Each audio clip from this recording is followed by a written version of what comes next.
മക്കളെ, നമ്മുടെ നീറ്റ് എക്സാമിന് 26 ദിവസങ്ങൾ. ഈ 26 ദിവസങ്ങൾ എങ്ങനെ നമുക്ക് പ്രോപ്പറായിട്ട് പ്ലാൻ ചെയ്യാം? ഏത് സ്ട്രാറ്റജിയിൽ പഠിച്ചു കഴിഞ്ഞാൽ നമുക്ക് ഏറ്റവും നന്നായിട്ട് സ്കോറിലേക്ക് എത്താൻ പറ്റും? അതുപോലെ തന്നെ ഇപ്പോഴുള്ള ഈ ടെൻഷനൊക്കെ മാറ്റിയിട്ട് നമുക്ക് എങ്ങനെ ഏറ്റവും നല്ലൊരു സ്കോറിലേക്ക് എത്താൻ പറ്റും? അങ്ങനെ ആണെങ്കിൽ അതിന് നമ്മൾ ഇനി ഹാർഡ് വർക്ക് ചെയ്തുകൊണ്ട് കാര്യമില്ല. നമ്മൾ ഫുൾ ടൈം കുത്തിയിരുന്ന് പഠിച്ചു എന്ന് പറഞ്ഞിട്ട് കാര്യമില്ല.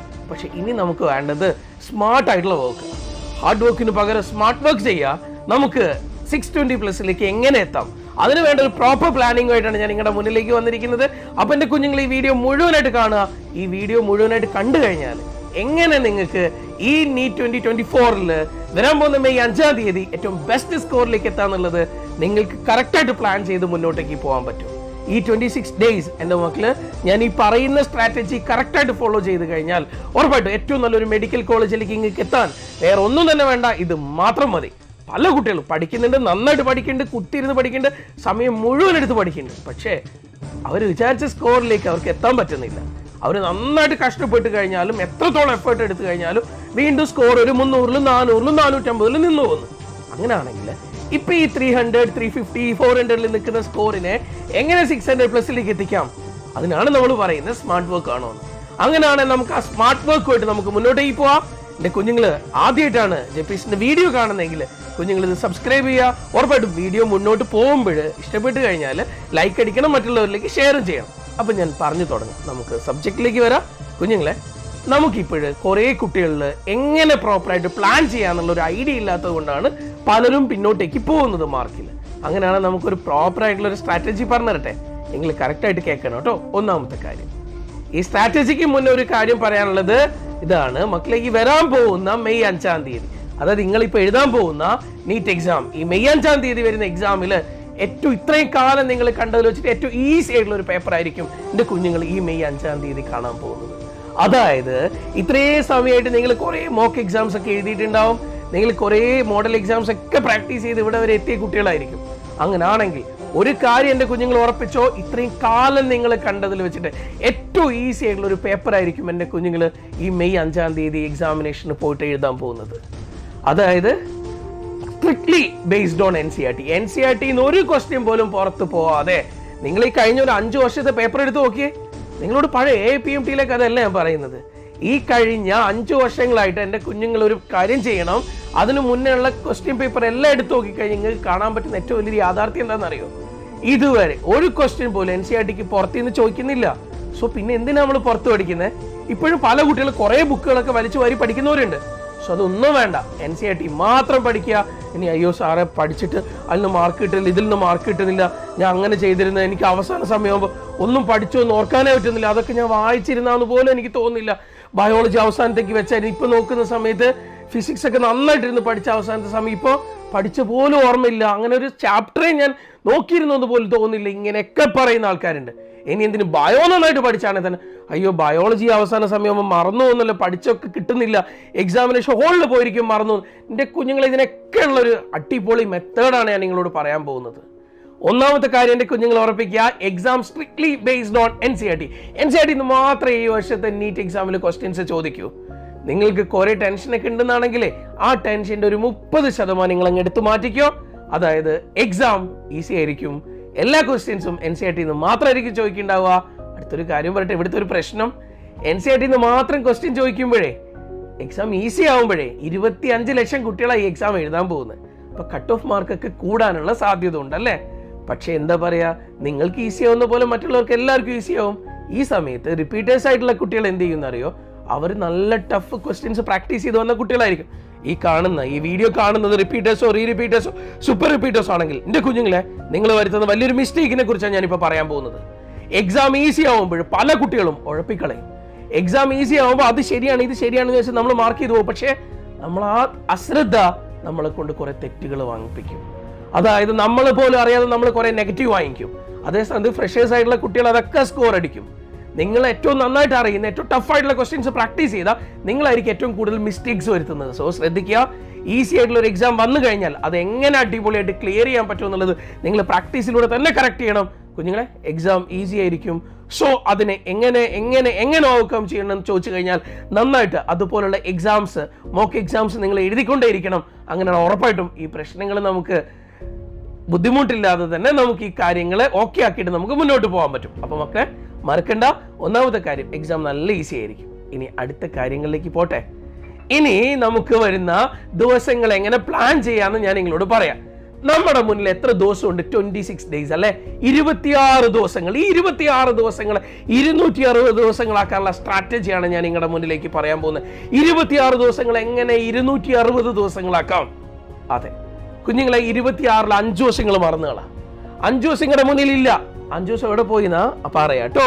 ഇപ്പൊ ഈ 5 ദിവസം മാറ്റി. അപ്പൊ നിങ്ങളുടെ മുന്നിൽ എത്ര ദിവസം ഉണ്ട്? 21 ദിവസം അല്ലെ. ഈ 21 ദിവസങ്ങൾക്ക് വേണ്ടിയിട്ട് നിങ്ങൾ എങ്ങനെ തയ്യാറെടുക്കാന്നാണ് ഞാൻ നിങ്ങളോട് പറയാൻ പോകുന്നത്. ഈ 21 ഡേയ്സ്, ഈ 21 ദിവസങ്ങളെ നിങ്ങൾക്ക് നീറ്റ് എക്സാമിലുള്ളൂ.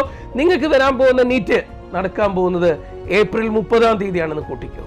മെയ്യിലല്ല നിങ്ങളുടെ എക്സാം നടക്കാൻ പോകുന്ന 21 ദിവസങ്ങൾ. ഈ 21 ഡേയ്സിലേക്കുള്ള പ്രോപ്പർ സ്ട്രാറ്റജി ഞാൻ നിങ്ങളോട് പറയാൻ പോവാണ്. അപ്പൊ നമ്മളില്ലേ പണ്ടൊക്കെ കാലത്ത് നിങ്ങൾക്ക് അറിയാം, പണ്ട് ഞങ്ങളുടെയൊക്കെ കുട്ടിക്കാലത്തൊക്കെ ക്രിക്കറ്റൊക്കെ കാണുമ്പോൾ അന്ന് സെവാഗ് സച്ചിനൊക്കെ ക്രീസിലേക്ക് വരുന്ന സമയത്ത് നമ്മുടെയൊക്കെ ഉള്ളിൽ ഭയങ്കര പ്രാർത്ഥനയാണ്.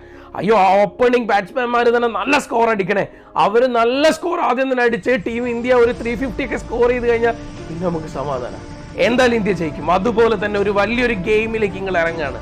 ഇതാ ഈ ഗെയിമിന് 21 ദിവസങ്ങൾ, നമ്മൾ 50 ഓവർ എന്നൊക്കെ പറയുന്ന പോലെ 21 ദിവസങ്ങൾ എങ്ങനെ നിങ്ങൾ പ്ലാൻ ചെയ്യുന്നു പറയട്ടെ. ഫസ്റ്റ് നിങ്ങൾ ആദ്യത്തെ 5 ദിവസങ്ങളും വായിച്ചു കളഞ്ഞേ, അത് നമ്മുടെ ഡിക്ഷണറി ഇല്ല, ഇല്ല നമുക്കത്, അത് നമ്മൾ കളഞ്ഞു. നമുക്കിനി 21 ദിവസങ്ങൾ. ഈ 21 ദിവസങ്ങൾക്ക് നിങ്ങൾ ആദ്യം ഇന്ന് ചെയ്യേണ്ട കാര്യം എന്താ അറിയോ?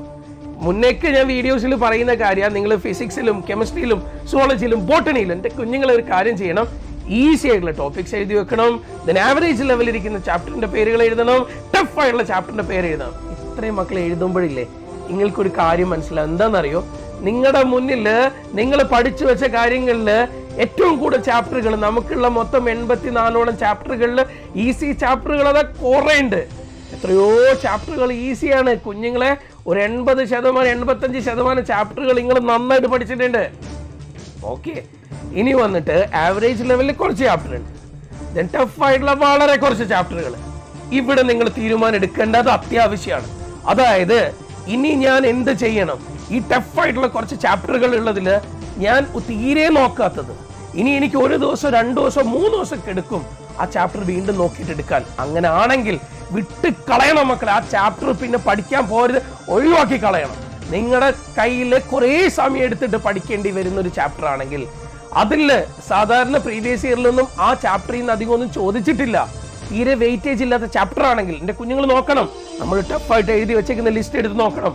ആ ലിസ്റ്റിൽ നോക്കണം ഏതൊക്കെയാണ് അതിൽ നിന്ന് പ്രീവിയസ് ഇയറിൽ ചോദിച്ച എത്രത്തോളം ക്വസ്റ്റ്യൻസ് ആണ്. അതിൽ നിന്ന് പ്രീവിയസ് ഇയർ ചോദിച്ചിട്ടില്ല, അല്ലെങ്കിൽ ചോദിച്ച നമ്പർ കുറവാണെങ്കിൽ കുഞ്ഞുങ്ങളെ അത് ഇനിയും നല്ല സമയം എടുക്കും പഠിക്കാനെങ്കിൽ വിട്ട് കളയണം പിള്ളേരെ, ഒഴിവാക്കി കളയണം. പിന്നെ അതിനെ ഓർത്തിട്ട് പിന്നെ ചുമ്മാ ടെൻഷൻ അടിക്കാൻ പാടില്ല. ഇപ്പൊ നിങ്ങളിൽ പല ആളുകളും ഫേസ് ചെയ്യുന്ന ഒരു വലിയ പ്രശ്നം എന്താ അറിയോ? ചില ചാപ്റ്ററുകൾ പെൻഡിങ് വെച്ചിട്ടുണ്ട്, ഇതിന് ക്ലിയർ ആക്കാൻ പറ്റുമോ, ഇതുമായിട്ട് എനിക്കിനി മുന്നോട്ട് പോകാൻ പറ്റും, ഇതാണ് നമ്മൾ ആലോചിച്ചുകൊണ്ടിരിക്കുന്നത്. എന്തിനടാ ഈ ടെൻഷൻ ഒഴിവാക്കാൻ നമ്മൾ എന്ത് ചെയ്യണം? ആദ്യം അത് നമ്മൾ പഠിക്കണ്ടോ അതോ മുന്നോട്ടേക്ക് അത് പഠിക്കാതിരിക്കണ്ടോ എന്ന് ഉറപ്പ് വരുത്തണം. നിങ്ങൾ പഠിക്കുന്നില്ല എന്നാണ് എടുത്തുകളാ, അത് പിന്നെ ഓർത്തുകൊണ്ടിരിക്കരുതേ, അത് കളഞ്ഞ നമ്മൾ. അതല്ല, നിങ്ങളത് പഠിക്കാൻ തയ്യാറെടുത്തിട്ടുണ്ടെന്നാണെങ്കിൽ നിങ്ങൾ ആ ടഫ് ആയിട്ടുള്ള പോർഷൻസിൽ ചിലപ്പോൾ 1 2 എലിമിനേറ്റ് ചെയ്തൊക്കെ പോട്ടെ, ബാക്കി എൻ്റെ കുഞ്ഞുങ്ങൾ പഠിക്കാൻ തയ്യാറെടുത്തിട്ടുണ്ടെന്നാണെങ്കിൽ നന്നായിട്ട് ഇരുന്നിട്ട് ആദ്യത്തെ 5 ദിവസങ്ങൾ നിങ്ങൾ 21-ല് ഞാൻ വീണ്ടും അതിനെ മുറിക്കുകയാണ്. ആദ്യത്തെ 5 ദിവസങ്ങൾ നിങ്ങൾ പഴയ 5 ദിവസം നമ്മൾ എടുത്ത് മാറ്റി, അതില്ല. 21-ൽ 5 ദിവസങ്ങൾ, പിന്നെ ബാക്കി 16 ദിവസങ്ങൾ അത് വേറെ, അതവിടെ ഇരിക്കട്ടെ. ആദ്യത്തെ 5 ദിവസങ്ങൾ നിങ്ങൾ തരുന്നു, നിങ്ങൾ ആ ടഫ് ആയിട്ടുള്ളതും നിങ്ങൾ ആവറേജ് ലെവലിലും നിങ്ങൾ ലിസ്റ്റ് ചെയ്ത ചാപ്റ്ററുകൾ നിങ്ങൾ പഠിക്കാൻ തുടങ്ങുന്നു. നല്ല കുട്ടികളായിട്ട് അത് തീർക്കുക. അത് കാരണം നിങ്ങളുടെ മോഡൽ എക്സാംസിൽ നിങ്ങൾ എഴുതിക്കൊണ്ടിരിക്കുന്ന മോക്ക് എക്സാംസിൽ മാർക്ക് കുറഞ്ഞു എന്ന് വെച്ചിട്ട് നിങ്ങളുടെ പാരന്റ്സ് ചീത്ത പറയോ, നിങ്ങളുടെ ക്ലാസ് ടീച്ചർമാർ ചീത്ത പറയോ, നിങ്ങൾ ഏത് സ്ഥാപനത്തിൽ പഠിച്ചോ, ഏത് സ്ഥാപനത്തിൽ പഠിച്ചിട്ടുണ്ടെന്നാണെങ്കിലും എൻ്റെ കുഞ്ഞുങ്ങളെ ആ ദിവസം പാരന്റ്സിനോട് പറയും, എന്നെ ചീത്ത പറയണ്ട, ഇനി 5 ദിവസം ഞാൻ എൻ്റെ തീരാനുള്ള പോർഷൻസ് പഠിക്കുകയാണ്, അല്ലാതെ ഞാൻ ഇപ്പോഴേ എൻ്റെ മോക്ക് എക്സാംസിന് പ്രിപ്പയർ ചെയ്തുകൊണ്ടിരിക്കുകയല്ല, സോ എനിക്ക് എൻ്റെ പോർഷൻസ് തീർത്തിട്ടില്ല എന്നാണെങ്കിൽ അവസാനം ദിവസങ്ങൾ കുറഞ്ഞ് 10-നുള്ളിലുള്ള ഒരു സിംഗിൾ ഡേയിലേക്ക് പോകുമ്പോൾ 9, 8, 7 ആവുമ്പോൾ നിങ്ങൾക്ക് ഒരിക്കലും അത് ക്ലിയർ ചെയ്യാൻ പറ്റില്ല. എത്രത്തോളം നമ്മൾ പെൻഡിങ് വെച്ചോ ആ പെൻഡിങ് ആയിട്ട് കിടക്കും. പിന്നെ നമുക്കത് ക്ലിയർ ചെയ്യാൻ പറ്റില്ല. പിന്നെയുള്ള ദിവസങ്ങൾ അതോർത്തിട്ടായിരിക്കും നമ്മളെ തന്നെ ഇല്ലാണ്ടാക്കുന്നത്. നമ്മളെ തന്നെ ലൈഫിനെ ഇല്ലാണ്ടാക്കുന്നത് അവസാനം ആ പെൻഡിങ് ചാപ്റ്ററുകൾ മനസ്സിൽ ഇങ്ങനെ എടുത്തു വെച്ച് നമ്മൾ പഠിച്ചു വെച്ചേക്കുന്ന 90% സാധനങ്ങളെ നമ്മൾ പിന്നീട് ഓർക്കാതെ പോവും. നമ്മൾ ഈ 10% പഠിക്കാതെ പോയതിനെ ഓർത്തുകൊണ്ട് നമ്മൾ വിഷമിച്ചുകൊണ്ടിരിക്കും. സോ പിള്ളേരെ, നല്ല കുഞ്ഞുങ്ങളായിട്ട് എന്താണോ നമ്മുടെ മുന്നിൽ പെൻഡിങ് വന്നേക്കുന്നത് ആ കാര്യങ്ങളെ പഠിച്ചെടുക്കാൻ വേണ്ടി 5 ദിവസം പ്ലാൻ ചെയ്യുക. ഈ 5 ദിവസം കട്ടക്കിരുന്ന് അങ്ങോട്ട് പഠിക്കുക. 5 ദിവസം പഠിക്കുന്ന എങ്ങനെയെന്നല്ലേ, എത്ര സമയം പഠിക്കണം എന്നല്ലേ ഇപ്പൊ ചിന്തിക്കുന്നത്. അത് എങ്ങനെ പഠിക്കൂന്നല്ലേ പറഞ്ഞു തരട്ടെ മക്കൾക്ക്. അത് നിങ്ങൾ എങ്ങനെ പഠിക്കണം എന്ന് ചോദിച്ചു കഴിഞ്ഞാൽ, കുഞ്ഞുങ്ങളെ നിങ്ങളൊരു കാര്യം ചെയ്യണം. നിങ്ങൾ ആ 5 ദിവസങ്ങൾ പഠിക്കുമ്പോൾ രാവിലെ എഴുന്നേൽക്കുമ്പോൾ ഒരു ദിവസം മിനിമം 14 മുതൽ 15 മണിക്കൂർ നിങ്ങളെല്ലാവരും പഠിക്കണം. ഞങ്ങളുടെ മക്കളെല്ലാവരും തന്നെ, ഞങ്ങളുടെ റിപ്പീറ്റേഴ്സ് എല്ലാ കുട്ടികളും ദിവസം ഒരു 14-15 മണിക്കൂർ പഠിക്കുന്നവർ തന്നെയാണ്. അവരും നിങ്ങളെ പോലെ തന്നെ എൻട്രൻസ് ലൈഫിലേക്ക് വരുമ്പോൾ അവരുടെ ബാക്കിയുള്ള എല്ലാ കാര്യങ്ങളും മാറ്റിവെച്ച്, അവരുടെ ജീവിതത്തിലുള്ള എല്ലാ സന്തോഷങ്ങളും മാറ്റിവെച്ച്, ഇപ്പം ഇത് പെരുന്നാളും വിഷുവും വരാനിരിക്കുക. ഈ പെരുന്നാളിനും വിഷുവിനും പോലും വീട്ടിലേക്ക് പോവാതെ, സ്വന്തം പാരൻസിനെയും പോലും കാണാതെ, അവരുടെ ഫങ്ഷൻസും ബാക്കി വരാൻ പോകുന്ന എല്ലാ സന്തോഷങ്ങളും മാറ്റിവെച്ചുകൊണ്ട് ഹോസ്റ്റലിനുള്ളിൽ കുത്തിയിരിക്കുന്ന ഒരു കൂട്ടം കുട്ടികളുണ്ട് നമ്മുടെ അടുത്തും. നിങ്ങളിൽ പലരും അനുഭവിച്ചുകൊണ്ടിരിക്കുന്നത് ഇത് തന്നെയാണ്. എല്ലാ കാര്യങ്ങളും മാറ്റിവെച്ച് നിങ്ങൾ കഷ്ടപ്പെടാൻ ഇറങ്ങിയല്ലേ. 25 ലക്ഷം കുട്ടികൾ എക്സാം എഴുതാൻ പോവല്ലേ. ഇതിൽ നിങ്ങൾക്ക് ബെസ്റ്റ് റാങ്ക് വേണ്ടേ? അങ്ങനെയാണ് നിങ്ങൾ കറക്റ്റായിട്ട് പഠിക്കണ്ടേ. നല്ല രീതിയിൽ പ്ലാൻ ചെയ്ത് പോയിട്ടില്ലെങ്കിൽ നമ്മുടെ കയ്യിൽ നിന്ന് നഷ്ടപ്പെട്ട് പോവില്ലേ. അങ്ങനെയാണ് അത് ക്ലിയർ ചെയ്യാൻ ആദ്യത്തെ 5 ദിവസങ്ങൾ എൻ്റെ കുഞ്ഞുങ്ങൾ ഇത്ര മാർക്ക് നിങ്ങളുടെ എക്സാംസിൽ കുറഞ്ഞാലും സാരമില്ല, നിങ്ങൾ ടഫായിട്ടുള്ള പോർഷൻസ് ഒക്കെ ക്ലിയർ ആക്കുക. ഇതിനി എങ്ങനെ പഠിക്കേണ്ടതെന്ന് പറഞ്ഞു തരട്ടെ. രാവിലെ മക്കളൊരു കാര്യം ചെയ്യണം. രാവിലെ തന്നെ പഠിക്കാനിരിക്കുമ്പോഴില്ലേ, നിങ്ങൾ ഏറ്റവും ഈസി ആയിട്ടുള്ള ഒരു സബ്ജക്റ്റ് എടുത്തു വെക്കണം. ബയോളജി എടുക്കാവേ. ബയോളജിയിൽ നിങ്ങൾ നന്നായിട്ട് പഠിച്ചൊരു ചാപ്റ്റർ ആദ്യം എടുത്തു വെക്കും, ഒരു ½ an hour. ആ ½ an hour നിങ്ങളിങ്ങനെ പറഞ്ഞു നോക്കും. നിങ്ങൾ എടുക്കുന്ന ലോക്കോമോഷൻ ആൻഡ് മൂവ്മെന്റ് പറയുന്ന ചാപ്റ്റർ ആണെങ്കിൽ ഓക്കെ, ലോക്കോമോഷൻ ആൻഡ് മൂവ്മെന്റിൽ എന്തൊക്കെയാണ് പഠിക്കുക, നിങ്ങൾ എന്നെ സ്വയം ആദ്യം NCERT എടുത്തു വെച്ച് നിങ്ങൾ പറയാൻ പോകുന്നു. Okay, different types of movements ഉണ്ട്. ദെൻ അത് കഴിഞ്ഞ് ഹ്യൂമൻ മസ്കുലർ സിസ്റ്റം ഉണ്ട്, അതിൽ മസിൽസിന്റെ കോൺട്രാക്ഷൻ മെക്കാനിസം ഉണ്ട്, ദെൻ സ്കെലറ്റൽ സിസ്റ്റത്തിനെ കുറിച്ച് പഠിക്കാനുണ്ട്, ജോയിന്റ്സ് ഉണ്ട്, ഡിസോർഡേഴ്സ് ഉണ്ട്. ഇങ്ങനെയൊക്കെ നിങ്ങൾ പറഞ്ഞു ഓക്കെ ഇത് കിട്ടുന്നുണ്ട്. യാ ഓക്കെ ഗുഡ്, ഞാനത് പഠിച്ചു തീർന്നിരിക്കുന്നു. ½ an hour നമ്മളത് കറക്റ്റായിട്ട് നമ്മൾ പഠിച്ചു, കറക്റ്റായിട്ട് മനസ്സിലാക്കി. അങ്ങനെയാണ് ധൈര്യം കിട്ടി, നമ്മൾ കുറച്ചും കൂടെ എക്സ്ട്രാ നമ്മൾ ബൂസ്റ്റഡ് ആയി, നമുക്ക് നല്ലൊരു എനർജി കിട്ടി. ഇനി നമുക്ക് ആ ബുദ്ധിമുട്ടുള്ള ചാപ്റ്റർ എടുത്ത് വെക്കാവേ. കണ്ടിന്യൂസ് ആയിട്ട് കുത്തിരുന്ന് എടുത്ത് വെക്കരുത്. ഒരു 1 hour എടുത്ത് വെക്കുക. 1 hour എടുത്ത് വെക്കുമ്പോൾ നമ്മൾ ഓൾറെഡി നമ്മൾ ഈ ടെൻഷനിൽ ഇരിക്കുന്ന ആളുടെ ടെൻഷനൊക്കെ പോയിട്ടുണ്ട്. നമ്മൾ രാവിലെ നമ്മളെ ബൂസ്റ്റ് ചെയ്തിട്ട് നമ്മൾ പഠിക്കാനിരിക്കുന്നത്. നമ്മൾ അടിപൊളിയായിട്ട് പഠിക്കും. ചിലപ്പോഴും നമ്മൾ ആ ടഫായിട്ടുള്ള പോർഷന് 3-4 മണിക്കൂർ എടുത്ത് വെക്കുന്ന സാധനം 1 മണിക്കൂറിൽ എൻ്റെ കുഞ്ഞുങ്ങൾ തീർത്തിട്ടുണ്ടാവും. ഉറപ്പാണ് പിള്ളേരെ, നിങ്ങൾ ചെയ്ത് നോക്ക്. നിങ്ങൾക്ക് ഉറപ്പായിട്ട് പറ്റുന്ന കാര്യം ഞാൻ പറയുള്ളൂ. നിങ്ങളെപ്പോലുള്ള ആളുകൾ പഠിച്ച് മുന്നോട്ടേക്ക് പോയ കാര്യങ്ങളെക്കുറിച്ച് മാത്രമേ പറയുന്നുള്ളൂ, അല്ലാതെ നടക്കാത്ത കാര്യങ്ങളെക്കുറിച്ച് എല്ലാം സംസാരിക്കും. നിങ്ങൾ വിചാരിച്ചാൽ നടക്കുന്ന കാര്യം മാത്രം. 1 hour എടുത്ത് വെച്ചേ.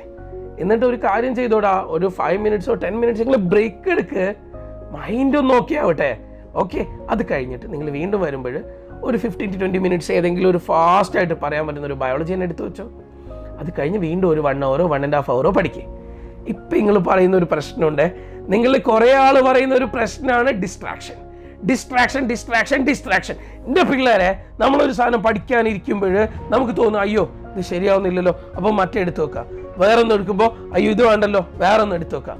ഈ ഡിസ്ട്രാക്ഷൻ എല്ലാവർക്കും ഉണ്ട്. അല്ലെങ്കിൽ വേറെ എന്തെങ്കിലുമൊക്കെ ഓർമ്മ വരും, അയ്യോ വീട്ടിൽ എന്താക്കും അത്, അയ്യോ വീട്ടിലിപ്പോൾ അവർ ഭയങ്കര ബുദ്ധിമുട്ട്. അയ്യോ ഇതൊന്നുമല്ല നിങ്ങളുടെ മുന്നിൽ ഇപ്പം ഇതിനൊന്നുള്ള സമയമില്ല. നിങ്ങളില്ലേ പഠിക്കാനിരിക്കുമ്പോൾ ഒരു കാര്യം ചെയ്യണം. എന്താണോ പഠിക്കാനിരിക്കുന്നത് ആ സബ്ജക്റ്റിൽ ആ ബുക്ക് അല്ലാതെ വേറെ സാധനങ്ങൾ എടുത്ത് നിങ്ങൾ സ്റ്റഡി ടേബിളിലേക്ക് നിങ്ങൾ വരാൻ പാടില്ല. എന്താണ് ഇപ്പോൾ പഠിക്കുന്നതെങ്കിൽ അത് മാത്രം എടുത്തു വെച്ച് നിങ്ങൾ പഠിക്കാൻ തുടങ്ങുക. ആ സമയത്ത് മറ്റു കാര്യങ്ങളെല്ലാം മാറ്റി വെക്കുക. നല്ലൊരു സ്ഥലത്ത് വെളിച്ചവും കാറ്റും കിട്ടുന്ന ഒരു സ്ഥലത്ത് വേണം കുഞ്ഞുങ്ങൾ സ്റ്റഡി ടേബിളും ചെയർ ഇട്ടിരിക്കാൻ. എന്നിട്ട് നിങ്ങൾ പഠിക്കാൻ തുടങ്ങുമ്പോൾ ഒരു A4 പേപ്പർ എടുത്തിട്ട് സൈഡിൽ വെച്ചോ. എന്തൊക്കെയാണോ നിങ്ങളെ മൈൻഡിന് ഡിസ്ട്രാക്റ്റഡ് ആവുന്നത്, എന്താണോ നിങ്ങളെ ആ ഒരു പഠിത്തത്തിൽ നിന്നൊന്ന് പിന്തിരിച്ചു കൊണ്ടുവന്ന ആ കാര്യങ്ങൾ എൻ്റെ കുഞ്ഞുങ്ങളൊരു കാര്യം ചെയ്തോ, ആ A4 ഷീറ്റിൽ നോട്ട് ചെയ്ത് വെക്കുക. ആദ്യത്തെ സമയത്തെ ഷീറ്റൊക്കെ നിറഞ്ഞു പോയിട്ടുണ്ടാവും. പിന്നും എന്തൊക്കെയാണോ നിങ്ങൾ പഠിക്കുമ്പോൾ ബുദ്ധിമുട്ട് വരുന്നത് നിങ്ങൾ ആ പേപ്പറിൽ എഴുതി വെച്ച് ആ സെഷൻ പഠിച്ചു കഴിയുമ്പോൾ കുഞ്ഞുങ്ങൾ ആ പേപ്പർ നോക്കുക. അയ്യേ ഇത്രയും സില്ലി കാര്യങ്ങളാണ് ഞാൻ എഴുതി വെച്ച് നിങ്ങൾക്ക് തന്നെ തോന്നിപ്പോവും.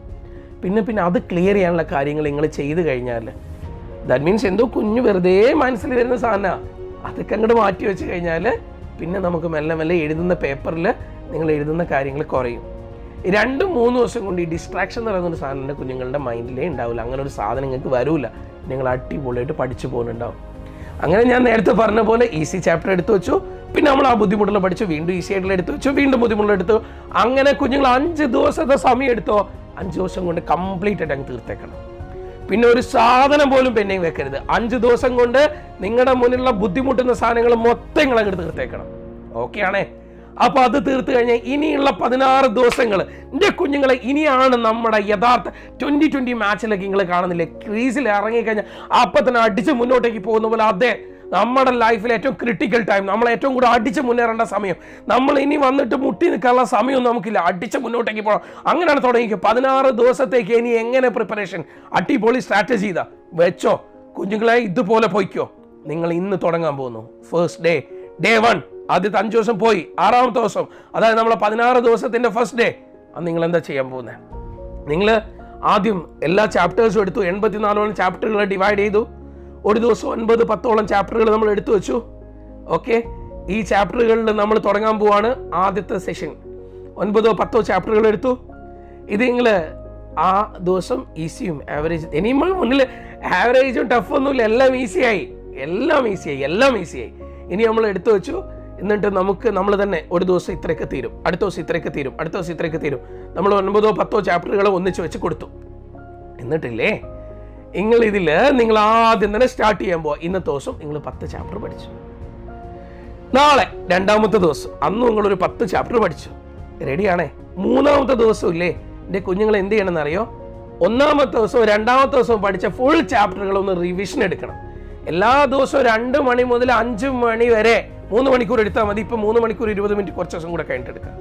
ഈ 2 മണി മുതൽ 5 മണി വരെ എൻ്റെ കുഞ്ഞുങ്ങൾ എക്സാംസ് എഴുതിക്കൊണ്ടേയിരിക്കണം.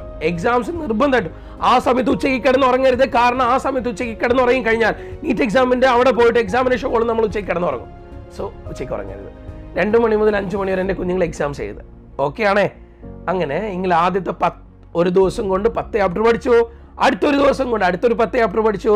3ാമത്തെ ദിവസം ആകുമ്പോൾ 10+10 ഓൾറെഡി പഠിച്ച 2 സെഷൻ്റെ കംപ്ലീറ്റ് റിവിഷൻ. അപ്പം മറന്നു പോകുന്നില്ല നിങ്ങൾ എന്നെ ഉറപ്പ് വരുത്തി. 4ാമത്തെ ദിവസം എൻ്റെ കുഞ്ഞുങ്ങളെ വീണ്ടും ഒരു 10 ചാപ്റ്റർ, 5ാമത്തെ ദിവസം ആകുമ്പോൾ ഒരു 10 ചാപ്റ്റർ, 6ാമത്തെ ദിവസം ആകുമ്പോൾ ഒരു 10 ചാപ്റ്റർ. നേരത്തെ 2 സെറ്റ് ഉണ്ടായിരുന്നു, ഇപ്പം 3 സെറ്റ് ഉണ്ട്. ഇപ്പം 6 ദിവസം കഴിഞ്ഞുപോയി. ഓക്കെ ആണേ? 3 ദിവസം നേരത്തെ കഴിഞ്ഞു, ഇപ്പോൾ ഒരു 3 ദിവസം കൂടെ. ഇനി ഈ 4ാമത്തെ ദിവസം പഠിച്ച, 5ാമത്തെ ദിവസം പഠിച്ച, 6ാമത്തെ ദിവസം പഠിച്ച, മൊത്തത്തിലൊരു 30-നടുത്ത് ചാപ്റ്ററുകളില്ലേ, അതെല്ലാം കൂടെ എൻ്റെ കുഞ്ഞുങ്ങൾ 7ാമത്തെ ദിവസം നോക്കണം. ദാറ്റ് മീൻസ് ഇത്രയും 3 സെറ്റ്. ഓക്കെ ആണേ? 7ാമത്തെ ദിവസം ഇതൊക്കെ ഒന്ന് റിവിഷൻ എടുത്ത് 8ാമത്തെ ദിവസം ആകുമ്പോൾ നമ്മളിപ്പോൾ മൊത്തത്തിൽ പഠിച്ചു വെച്ച 50ഓളം ചാപ്റ്റേഴ്സ് ഇല്ലേ, എല്ലാത്തിൻ്റെയും കൂടെ ഒരു ക്വിക്ക് റിവിഷൻ. ഇത് കറക്റ്റ് സ്ട്രാറ്റജിയാണേ കുഞ്ഞുങ്ങളെ. ഇപ്പൊ അവസാനം നമ്മൾ വന്നിട്ട് എത്രാമത്തെ ദിവസം? 6 കഴിഞ്ഞു, 7 കഴിഞ്ഞു. 8ാമത്തെ ദിവസം ആകുമ്പോൾ ഫുൾ ചാപ്റ്ററുകൾ 50ഓളം ചാപ്റ്ററുകൾ നമ്മൾ റിവിഷൻ എടുത്തു. 60-65% തീർന്നടാ. നീറ്റ് എക്സാമിലേക്ക് വേണ്ട 60% എബോ നമ്മൾ തീർത്തു കഴിഞ്ഞു. ഓക്കെ ആണേ? ഇനി വന്നിട്ട് അടുത്തെന്താ ചെയ്യാൻ പോകുന്നത്? ഇപ്പൊ നമ്മൾ 50ഓളം ചാപ്റ്ററിന്റെ അടുത്ത് നമ്മൾ തീർന്നു കഴിഞ്ഞു. ഓക്കെ, ഇനി നമ്മൾ പോകാൻ പോകുന്നത് അടുത്തത് നമ്മൾ 8 ദിവസം കഴിഞ്ഞില്ലേ, 9ാമത്തെ ദിവസം, 10ാമത്തെ ദിവസം, 11ാമത്തെ ദിവസം, വീണ്ടും 10. ഓക്കെ ആണേ? 60, 70, 80ഓളം ചാപ്റ്ററിന് അടുത്തായി. ഓക്കെ, 11 ദിവസം കഴിയുമ്പോൾ ഈ പഠിച്ച 3 സെറ്റില്ലേ ഇതിന്റെ റിവിഷൻ. ഓക്കെ ആണേ? 12ാമത്തെ ദിവസമായി. ഇനി 13ാമത്തെ ദിവസം ആകുമ്പോൾ ഇതിന്റെ മുഴുവൻ ചാപ്റ്ററിന്റെയും റിവിഷൻ. 13 ദിവസങ്ങളായേ. ഇനി നമുക്ക് വന്നിട്ട് അടുത്ത 14ാമത്തെ ദിവസം ആകുമ്പോൾ ബാക്കി എന്തൊക്കെയാണോ പെൻഡിങ് അതെല്ലാം നമ്മൾ തീർത്തു. നമുക്ക് 84ഓളം ചാപ്റ്ററുകളല്ലേ ഉള്ളൂ, അപ്പൊ അതും തീർത്തു. അപ്പൊ 14 ദിവസം കഴിഞ്ഞ് 15ാമത്തെ ദിവസം ആകുമ്പോൾ ഫുൾ ചാപ്റ്ററിന്റെ റിവിഷൻ. 16ാമത്തെ ദിവസം എന്റെ കുഞ്ഞുങ്ങൾ നമ്മൾ പ്ലാൻ ചെയ്ത് 21-ലെ 16ാമത്തെ ദിവസം, 21-ൽ ഓൾറെഡി 5 കഴിഞ്ഞു, ബാക്കിയുള്ള 16 ദിവസങ്ങൾ. അപ്പൊ ടോട്ടൽ 21ാമത്തെ ദിവസം. അന്ന് മക്കള് ഫുൾ ചാപ്റ്റർ ഒന്നും കൂടെ റിവിഷൻ എടുത്തോ, മുഴുവനായിട്ട് റിവിഷൻ. നേരത്തെ മാറ്റി വെച്ച 5 ദിവസങ്ങളില്ലേ മുന്നില്, ആ 5 ദിവസങ്ങളിൽ ഒരു ഡേതാ, ആ ഒരു ദിവസം എടുത്തോ. അന്ന് നിങ്ങൾക്ക് ഞാനൊരു എക്സാം പേപ്പർ തരും. അതായത് നിങ്ങൾ ഈ കൂട്ടി വെച്ച കണക്ക് പ്രകാരമുള്ള അവസാനത്തെ 5 ദിവസങ്ങളിൽ ഒരു ദിവസം നിങ്ങൾ ആ ദിവസം നിങ്ങൾ നമ്മുടെ കമ്മ്യൂണിറ്റിയിലേക്ക് ജോയിൻ ചെയ്യണം. ഇന്ന് ഞാൻ നിങ്ങൾക്ക് കമ്മ്യൂണിറ്റി ലിങ്ക് തരും. ആ ലിങ്കിലേക്ക് ജോയിൻ ചെയ്ത് കഴിഞ്ഞാൽ നിങ്ങൾക്ക് ഒരു പേപ്പർ തരും. എന്താണോ നീറ്റിന് ചോദിക്കുന്നത് അതുപോലെ ദാറ്റ് മീൻസ് അത് തന്നെ വരുന്നല്ല. അതുപോലെയുള്ള ഒരു പേപ്പർ എൻ്റെ കുഞ്ഞുങ്ങൾക്ക് ഞാൻ തരും. ആ പേപ്പർ നിങ്ങൾ അന്നത്തെ ദിവസം എഴുത്. നിങ്ങൾ ഏറ്റവും നല്ല രീതിയിൽ 2 മണി മുതൽ 5 മണി വരെ, 5:20 വരേക്ക് എൻ്റെ കുഞ്ഞുങ്ങൾ ആ എക്സാം എഴുത്. നിങ്ങൾ നല്ല സ്കോർ ചെയ്യും, ഏറ്റവും അടിപൊളിയായിട്ട് സ്കോർ ചെയ്യും. അതായത് അന്നാണ് ആ 21ാം ദിവസം കഴിഞ്ഞ് 22ാമത്തെ ദിവസമാണ് കുഞ്ഞുങ്ങളുടെ നീറ്റ് എക്സാം. നിങ്ങൾ മനസ്സിൽ കുറിച്ചോ, അതായത് 1-ാം തീയതി നിങ്ങൾ നീറ്റ് എഴുതുന്നു നിങ്ങൾ മനസ്സിൽ കണ്ടുകൊണ്ട് അന്നത്തെ ദിവസം എൻ്റെ കുഞ്ഞുങ്ങൾ എക്സാം എഴുതണം. ആ എക്സാം എഴുതി കഴിയുമ്പോൾ അതിൻ്റെ ആൻസർ കീ ഇവാലുവേറ്റ് ചെയ്യുമ്പോൾ നിങ്ങൾ മനസ്സിലാക്കുന്ന ഒരു സത്യമുണ്ട്, എവിടേക്കൊക്കെയോ ഞാൻ അറിയാതെ ഞാൻ എന്തൊക്കെയോ തെറ്റിച്ചു, ഇതെങ്ങനെ ഞാൻ കറക്റ്റ് ചെയ്യണം, എവിടെയാണ് എനിക്ക് വന്ന മിസ്റ്റേക്ക്, ഇതിനെ കറക്റ്റ് ചെയ്യാനുള്ളൊരു വെപ്രാളപ്പാടായിരിക്കും. അപ്പോഴേക്കും നമ്മുടെ എക്സാം ഒക്കെ തീർന്നു പോയിട്ടുണ്ട്. പക്ഷേ ഇപ്പോഴും നമ്മൾ ഒളിപ്പിച്ച് വെച്ച, എവിടെയോ നമ്മൾ പോലും അറിയാതെ നമ്മൾ മാറ്റി വെച്ച 4 ദിവസങ്ങൾ നമ്മളെ നോക്കി ചിരിച്ചുകൊണ്ടിരിക്കുന്നത്. എന്തിനു പേടിക്കണം? നമ്മുടെ മുന്നിൽ 4 ദിവസമില്ലേ. നമ്മൾ ഇവിടെ മിസ്റ്റേക്ക് വരുത്തി, നമ്മൾ എവിടെയാണ് എന്താണ് നമ്മൾ തെറ്റിച്ചത്, അതിനെ കറക്റ്റ് ചെയ്യാനുള്ള അവസാനത്തെ 4 ദിവസങ്ങൾ പടച്ചോൻ പോലും അറിയാതെ നമ്മൾ മാറ്റിവെച്ച, ലൈഫിൽ നമ്മൾ മാറ്റിവെച്ച അവസാനത്തെ നമ്മുടെ മുന്നിലുള്ള 4 ദിവസങ്ങൾ. എൻ്റെ കുഞ്ഞുങ്ങളെ, നമ്മുടെ മാക്സിമം നമ്മൾ കാണുന്നുണ്ട്. സാധാരണ അവസാനത്തെ ഓവറുകളിൽ നമ്മുടെ ധോണിക്ക് ക്യാപ്റ്റൻ ആയിരുന്ന സമയത്ത് നിങ്ങൾ കാണുന്നുണ്ട്, കയറി നിന്നിട്ട് ബോൾ നോക്കിയിട്ട് എല്ലാം ബൗണ്ടറി പകർത്തുമ്പോഴും നമ്മൾ ഭയങ്കര സന്തോഷത്തോടുകൂടെ നമ്മൾ വിളിക്കാറുണ്ട്. നമ്മുടെ ഇന്ത്യൻ ടീം ജയിച്ച് കാണുമ്പോൾ നമുക്കൊരു ആവേശം ഉണ്ടാവാറുണ്ട്. അതുപോലെ തന്നെ ഇനി ടീം ജയിക്കണോ തോൽക്കണോ തീരുമാനിക്കുന്ന അവസാനത്തെ 4 ഓവറുകൾ. അതുപോലെ തന്നെ നിങ്ങളുടെ ലൈഫിൽ നിങ്ങൾ ഇത്രയും കാലം കഷ്ടപ്പെട്ടതിന് റിസൾട്ട് ഉണ്ടാവണമെന്ന്, നിങ്ങളുടെ ഫാമിലി ജയിക്കണോ തോൽക്കണോ തീരുമാനിക്കുന്ന അവസാനത്തെ 4 ദിവസങ്ങൾ. നിങ്ങളുടെ ടീം ജയിക്കണോ, ടീം എന്ന് പറയുമ്പോൾ നിങ്ങളുടെ ഫാമിലി, നിങ്ങളുടെ ടീമിലുള്ള മെമ്പേഴ്സ് എന്ന് പറയുന്നത് പുറത്തിരുന്ന് നോക്കിക്കാണാൻ മാത്രമേ അവർക്ക് പറ്റൂ, നിങ്ങളെ സപ്പോർട്ട് ചെയ്യാൻ മാത്രമേ പറ്റൂ. പക്ഷെ ക്രീസിൽ ഇറങ്ങി കളിക്കുന്ന നിങ്ങൾ മാത്രം, അവിടെ നിങ്ങൾ മുന്നോട്ട് കയറി നിന്ന് ബോളിനെ അടിച്ച് പുറത്തേക്ക് എറിയണമെന്ന് തീരുമാനിക്കുന്നത്, പുറത്തേക്ക് ബോളിനെ അടിച്ച് തെറിപ്പിക്കണമെന്ന് തീരുമാനിക്കുന്നത് നിങ്ങൾ തന്നെയാണ്. അതുപോലെ തന്നെ അവസാനത്തെ 4 ദിവസങ്ങൾ എല്ലാ രീതിയിലും കോൺസെൻട്രേറ്റ് ചെയ്തിട്ട് എവിടെയാണോ ഞാൻ വരുത്തിയ മിസ്റ്റേക്കുകളും തിരിച്ചറിഞ്ഞ് ക്വസ്റ്റ്യൻ എങ്ങനെയാണോ ഞാൻ തെറ്റിച്ചെന്ന് മനസ്സിലാക്കി അത് ക്ലിയർ ചെയ്ത് എൻ്റെ കുഞ്ഞുങ്ങൾ മുന്നോട്ടേക്ക് പോകുമ്പോഴും നിങ്ങൾ എത്തിപ്പെടുന്നത് ഏറ്റവും നല്ലൊരു റിസൾട്ടിലേക്ക് ആയിരിക്കും. ഏറ്റവും നല്ല റിസൾട്ട്. ഒരു ഗവൺമെന്റ് മെഡിക്കൽ കോളേജിലേക്ക് നിങ്ങൾക്ക് എത്തിപ്പെടാൻ വേറെ ഒന്നും വേണ്ട. നിങ്ങൾക്ക് ഈ അവസാനത്തെ സമയത്തുള്ള നിങ്ങളുടെ ഈ 4 ദിവസങ്ങൾ അടിച്ചങ്ങോട്ട് മുന്നോട്ട് കയറി, എവിടെ ഞാൻ മിസ്റ്റേക്ക് വരുത്തി, ഏത് ചാപ്റ്ററിൽ എന്താണ് എനിക്ക് കിട്ടാതെ പോയത്, എന്താണ് എൻ്റെ ഉള്ളിൽ നിന്ന് മാഞ്ഞു പോയത്, അത് ക്ലിയർ ചെയ്യാനുള്ള അവസാനത്തെ നിങ്ങളായിട്ട് ഒളിപ്പിച്ചു വെച്ച, പടച്ചോ നിങ്ങൾക്ക് വേണ്ടി മാറ്റി വെച്ച അവസാനത്തെ 4 ദിവസങ്ങൾ. ഈ 4 ദിവസങ്ങളും മാക്സിമം നിങ്ങൾ ഉപയോഗപ്പെടുത്തി മുന്നോട്ട് പോയി കഴിഞ്ഞാൽ മെയ് 5-ാം തീയതി നമ്മുടെ മുന്നിൽ മുട്ടുകുത്തില്ല, നമ്മൾ അവനെ മുട്ടുകുത്തിക്കും. മെയ് 5-ാം തീയതി നിങ്ങളെല്ലാം മുട്ടുകുത്തുന്ന 5-ാം തീയതി നിങ്ങളുടെ മുന്നിൽ ലൈഫിൽ എന്നും അറിയപ്പെടുന്ന ഒരു ദിവസമായിട്ട്, നിങ്ങളുടെ ലൈഫിൽ ഏറ്റവും കൂടുതൽ സന്തോഷം തരുന്ന ഒരു ദിവസമായിട്ട് മെയ് 5 മാറും. വരാൻ പോകുന്ന മെഡിക്കൽ കോളേജിൽ നിങ്ങൾ എത്തിപ്പെടുമ്പോൾ, ആ വരാന്തയിലൂടെ നിങ്ങൾ നടന്നു പോകുമ്പോൾ, നിങ്ങളുടെ ലൈഫിൽ ഓരോ സന്തോഷങ്ങളും വരുന്ന മൊമെന്റിലും, ആ സ്റ്റെത്തും വൈറ്റ് കോട്ടും നിങ്ങളുടെ കയ്യിൽ കിട്ടുന്ന മൊമെന്റിലും നിങ്ങൾ ഓർക്കുന്ന ഒരു ദിവസം ഉണ്ടാവും മെയ് 5. നിങ്ങൾക്ക് ആ MBBSലേക്കുള്ള അഡ്മിഷൻ വാങ്ങിച്ചു തന്ന, നിങ്ങളാക്കി മാറ്റിയ നിങ്ങളുടെ മെയ് 5. എൻ്റെ കുഞ്ഞുങ്ങളെ, ഇത്രയും കാലം കണ്ട സ്വപ്നങ്ങൾ, ഇത്രയും കാലം മനസ്സിലിട്ട് നടന്ന കുറേ ആഗ്രഹങ്ങൾ, നിങ്ങളും നിങ്ങളുടെ പാരൻസും നിങ്ങളുടെ ഫാമിലിയൊക്കെ നെയ്ത് കൂട്ടിയ 1000 ആഗ്രഹങ്ങൾ എല്ലാം നിറവേറാൻ ഇനി കുറച്ച് ദിവസങ്ങൾ മാത്രം. ഉറപ്പായിട്ടും ആ 4 ദിവസങ്ങൾ കൊണ്ട് നിങ്ങൾ നിങ്ങളുടെ എല്ലാ പ്രശ്നങ്ങളെയും തീർക്കാൻ പോവാ. നേരത്തെ ഞാൻ നിങ്ങളോട് പറഞ്ഞു എക്സാം ഈസി എന്ന് പറയുമ്പോൾ 30% നിങ്ങളുടെ ടെൻഷൻ മാറ്റിക്കോന്ന്. ഇനി അടുത്തൊരു 30% കൂടെ ടെൻഷന് മാറ്റി വെച്ചേക്ക്. 60% തീർന്ന്. ഇനി എന്താക്കുന്നല്ലേ? ഇനി ഉണ്ട് വഴി. ഇനി എന്ത് ചെയ്യണമെന്ന് അറിയോ? ഇനി അവസാനത്തേക്ക് കുഞ്ഞുങ്ങളെ, നിങ്ങളോട് ഞാൻ പറഞ്ഞ ആ ദിവസങ്ങളില്ലേ, അവിടെ നിങ്ങൾ എന്ത് ചെയ്യണം? നമ്മുടെ പ്രീവിയസ് ഇയർ ക്വസ്റ്റ്യൻ ഇല്ലേ, 5 വർഷത്തെ ക്വസ്റ്റ്യൻസ്, അത് എടുത്തു വെച്ചിട്ട് എൻ്റെ കുഞ്ഞുങ്ങൾ ചെയ്യണം. ഇത് ചെയ്യുമ്പോൾ നിങ്ങൾക്ക് മനസ്സിലാവുന്ന ഒരു കാര്യം എന്താ അറിയോ? അയ്യോ എന്തോരം ഈസിയാണ് നീറ്റ്, ഇതൊക്കെ തന്നെ ചോദിക്കുള്ളൂ, ഇതൊക്കെ എനിക്ക് അറിയുന്നതന്നെയല്ലേ, ഇതൊക്കെ ഞാൻ പഠിച്ചല്ലേ. നിങ്ങളുടെ കോൺഫിഡൻസ് വീണ്ടും വീണ്ടും ബൂസ്റ്റ് ആവാണ്. ഇതൊക്കെ തന്നെ, ഇതൊക്കെ ഇമ്പോർട്ടൻ്റ് ഏരിയ, ഇതൊക്കെ ഞാൻ പഠിച്ചിട്ടുണ്ട്, കറക്റ്റാണ്, എനിക്കിതൊക്കെ അറിയാം. ആ പ്രീവിയസ് ഇയർ ക്വസ്റ്റ്യനും കൂടെ ചെയ്യുന്നതോടുകൂടെ നിങ്ങളൊരു കാര്യം മനസ്സിലാക്കി, നിങ്ങൾ പഠിച്ചു വെച്ച സെറ്റാണ് മക്കളെ, സെറ്റാണ്. നിങ്ങൾക്ക് ഇനി എക്സാമിന് അങ്ങോട്ട് പോയി അവിടെ നിന്ന് തകർത്താൽ മതി. നിങ്ങളെല്ലാം പഠിച്ചിട്ടുണ്ട്. ആ പ്രീവിയസ് ഇയർ ക്വസ്റ്റ്യനും കൂടെ ചെയ്ത് അതും കൂടെ കിട്ടുമ്പോൾ ബാക്കി 30% കൂടെ ടെൻഷൻ പോയേ.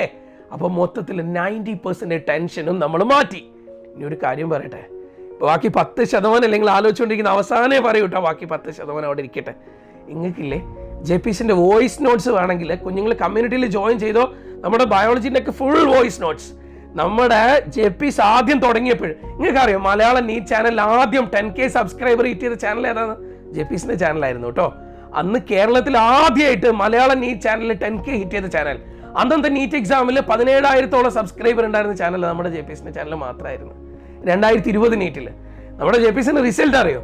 ആദ്യത്തെ ഫസ്റ്റ് ബാച്ച് തന്നെ 110-ൽ 56 MBBS, രണ്ടാമത്തെ വർഷം 140-ൽ 61 MBBS, മൂന്നാമത്തെ വർഷം 378 കുട്ടികളിൽ 107 MBBS. അതായത് ഇത്രത്തോളം MBBS സമ്മാനിക്കാൻ JP'സിന് പറ്റിയിട്ടുണ്ടെന്നാണെങ്കിൽ ഉറപ്പായിട്ട് ഇവിടെ ഒരു കൂട്ടം അടിപൊളി ഫാക്കൽറ്റീസിന് നിങ്ങളെ നന്നായിട്ട് പഠിപ്പിക്കാൻ പറ്റുന്ന ഒരു കൂട്ടം ബെസ്റ്റ് ഫാക്കൽറ്റീസ് നിങ്ങളുടെ അനിയന്മാരോട് അനിയത്തിമാരോട് പറഞ്ഞു കൊടുക്കണം കുഞ്ഞുങ്ങളെ. നമ്മുടെ JP'സിന്റെ റിപ്പീറ്റേഴ്സ് ബാച്ചിലേക്കുള്ള അഡ്മിഷൻസ് നടന്നുകൊണ്ടിരിക്കുകയാണ്. മെയ് 15ഓടുകൂടി നമ്മുടെ ബാച്ചുകൾ സ്റ്റാർട്ട് ചെയ്യുന്നതാണ്. വളരെ കുറച്ച് കുട്ടികളെ മാത്രമേ ഇവിടെ പഠിപ്പിക്കാനുള്ള സൗകര്യമുള്ളൂ. 300ഓളം കുട്ടികളെ മാത്രം പഠിപ്പിച്ച് ഏറ്റവും ബെസ്റ്റ് റിസൾട്ട് ഉണ്ടാക്കുന്ന കേരളത്തിലെ ഏറ്റവും നല്ല സ്ഥാപനത്തിലേക്ക് നിങ്ങൾ അനിയന്മാരെ അനിയത്തിമാരെ നിങ്ങൾ ഉറപ്പായിട്ടും വെൽക്കം ചെയ്യണം. ഇനി ഇതാ നമ്മുടെ അവസാന കാര്യങ്ങളിലേക്ക് ഞാൻ നിങ്ങളെ കൊണ്ടുപോവാണ്. നമ്മുടെ 90% പ്രശ്നവും തീർന്നല്ലേ? അങ്ങനെയാണ് അവസാനത്തെ 10% അവിടെ കിടന്നിങ്ങനെ ഇതാവുണ്ടല്ലേ? അതവിടെ ഇരുന്നോട്ടെ. ആ 10% ടെൻഷനും കൂടെ അങ്ങ് പോയി കഴിഞ്ഞാലില്ലേ, പിന്നെ നിങ്ങളൊന്നും സ്കോർ ചെയ്യണ്ടായി പോകും. ആ 10% ടെൻഷൻ നമുക്ക് വേണം. അതില്ലാന്നാണെങ്കിൽ നമ്മുടെ ഓവർ കോൺഫിഡൻസ് കൊണ്ട് നമ്മൾ എക്സാമിനേഷൻ ഹോളിൽ പോയിട്ട് ചിലപ്പോൾ OMR അങ്ങോട്ട് തെറ്റുവരുത്തും. അല്ലെങ്കിൽ എല്ലാം അവസാനം കുത്താന്ന് വിചാരിച്ച് അവിടെ വെച്ചിട്ട് അവസാനം എല്ലാം കൂടെ പേപ്പർ OMR കൊണ്ട് എക്സാമിന് അങ്ങ് പോകുമ്പോഴും നമ്മളിങ്ങനെ നോക്കിന്ന് പോകും. അതുകൊണ്ട് ആ പരിപാടി വേണ്ട. ആ 10% ടെൻഷൻ നല്ലതാണ്. നിങ്ങൾ ഏറ്റവും നല്ല ലക്ഷ്യസ്ഥാനത്തിൽ എത്തിക്കാൻ ആ 10% നിങ്ങളുടെ കൂടെ നിൽക്കും. അപ്പൊ 90% പ്രശ്നങ്ങളെയും നിങ്ങൾ ക്ലിയർ ചെയ്ത് എന്റെ കുഞ്ഞുങ്ങൾ മെയ് 5-ാം തീയതി നിങ്ങളുടെ എക്സാമിനേഷൻ ഹാളിലേക്ക് പോകാൻ പോകുന്നു. ജീവിതത്തിൽ ഒരിക്കലും മറക്കാൻ പറ്റാത്ത ഒരു ദിവസമായിട്ട് മെയ് 5 മാറാൻ പോകുന്നു. ഇത്രയും കാലത്തെ കഷ്ടപ്പാടുകൾക്ക് നിങ്ങൾ ഒരു റിസൾട്ട് ഉണ്ടാക്കാൻ പോകുന്നു. ഇത്രയും കാലത്തെ കാത്തിരിപ്പിനൊടുവിൽ നിങ്ങൾ നിങ്ങളുടെ കോളേജിലേക്ക് നിങ്ങൾ ജോയിൻ ചെയ്യാൻ പോകുന്നു. നിങ്ങളുടെ സ്വപ്നങ്ങൾ എല്ലാം നിറവേറാൻ ഈ മെയ് 5-ാം തീയതി നിങ്ങളുടെ കൂടെ നിൽക്കാൻ ഞങ്ങൾ ഉണ്ടാവും. അതുവരേക്ക് എല്ലാ ദിവസവും JP's ലൈവിൽ നിങ്ങളുടെ കൂടെ വന്ന് നമ്മുടെ എല്ലാ ബെസ്റ്റ് ടീച്ചേഴ്സും നിങ്ങളുടെ കൂടെ തന്നെ ഉണ്ടാവും. മക്കളെല്ലാ ലൈവിലും കറക്റ്റായിട്ട് കയറുക. നിങ്ങൾക്ക് വേണ്ടത് നമ്മൾ തരും. നമ്മുടെ മാക്സിമം ചെയ്തു തരാൻ ഞങ്ങൾ എന്നും നിങ്ങളുടെ കൂടെ ഉണ്ടാവും. അപ്പൊ JP's ലൈവിൽ ഇനി വരാൻ പോകുന്ന എല്ലാ ദിവസങ്ങളിലും നിങ്ങളും കൂടെ ഉണ്ടാവുക. എക്സാമിന് ചോദിക്കുന്ന എല്ലാ കാര്യങ്ങളുമായിട്ട് അവസാനത്തെ 5 ദിവസത്തോളം ഫുൾ ടൈം റിവിഷനുമായിട്ട് ഒരു ഗ്രേറ്റ് മാരത്തോണുമായിട്ട് ഞങ്ങൾ നിങ്ങളുടെ മുന്നിൽ ഉണ്ടാവും. ആ മിഷൻ 720 എന്ന് പറയുന്ന ആ ഒരു റിവിഷൻ പ്ലാനിലേക്ക് നമ്മൾ ഇത് എത്തിക്കൊണ്ടിരിക്കുകയാണ്. അതിലേക്ക് വേണ്ട എല്ലാ ഹെൽപ്പുമായിട്ടും JP's നിങ്ങളുടെ കൂടെ തന്നെ ഉണ്ടാവും. കുഞ്ഞുങ്ങളെ ഒരു ടെൻഷനും വേണ്ട. എല്ലാ ദിവസങ്ങളിലും ലൈവിൽ നിങ്ങൾ എല്ലാവരും കയറണം. നിങ്ങൾ JP's തുടങ്ങിയ ഒരു കാര്യങ്ങളോട് ഞാൻ പറഞ്ഞു. അന്ന് ഏറ്റവും കൂടുതൽ കുട്ടികൾ ഏറ്റവും കൂടുതൽ ഷെയർ ചെയ്യപ്പെട്ടേക്കുന്ന ഒരു കാര്യം ഉണ്ടായിരുന്നു, വോയിസ് നോട്ട്സ്. നമ്മുടെ ടീച്ചേഴ്സ് അവസാന സമയങ്ങളിൽ ഇവിടുന്ന് വരുന്ന തോന്നുന്ന കാര്യങ്ങളെ വോയിസിലൂടെ കുട്ടികൾക്ക് കൊടുത്ത വോയിസ് നോട്ട്സ്. അത് കൂടാതെ ഓരോ ചാപ്റ്ററുകളെയും ബയോളജിയിൽ ഇത്രയും ലെങ്ത്തിൽ ഇരിക്കുന്ന ഓരോ ചാപ്റ്ററുകൾ 20 മിനിറ്റിൽ 30 മിനിറ്റിലേക്ക് ഒതുക്കിയേക്കുന്ന വോയിസ് നോട്ടുകൾ. അത് വേണ്ട കുട്ടികൾ കമ്മ്യൂണിറ്റിയിലേക്ക് ജോയിൻ ചെയ്തോ. നമ്മൾ പറഞ്ഞ മെയ് 1-ാം തീയതി എക്സാം എഴുതേണ്ട കുട്ടികളും കമ്മ്യൂണിറ്റിയിൽ ജോയിൻ ചെയ്തോ. അപ്പം നിങ്ങൾക്ക് വേണ്ടിയിട്ട് ഞങ്ങൾ ഉണ്ടാവും കൂടെ. മക്കളെ, മെയ് 5 നമുക്ക് ഒന്നിച്ച് അടിച്ചങ്ങോട്ട് പൊളിക്കാം. എക്സാമിനേഷൻ ഹാളിൽ നിന്ന് ഇറങ്ങി വരുന്ന നിങ്ങൾ ഓരോ ദിവസവും കണ്ടുകൊണ്ടിരിക്കും. ഈ വർഷം നിങ്ങളുടെ കൂടെ ഉണ്ടാവും. ഈ വർഷത്തെ റിസൾട്ട് നിങ്ങൾക്കുള്ള നന്നായിട്ട് പഠിക്കാൻ നോക്കുക. നല്ല ഡോക്ടർമാരായിട്ട് വരിക. ഓൾ ദി ബെസ്റ്റ് കുട്ടികളെ. കാണാം നമുക്ക്. Okay, thank you. Bye bye.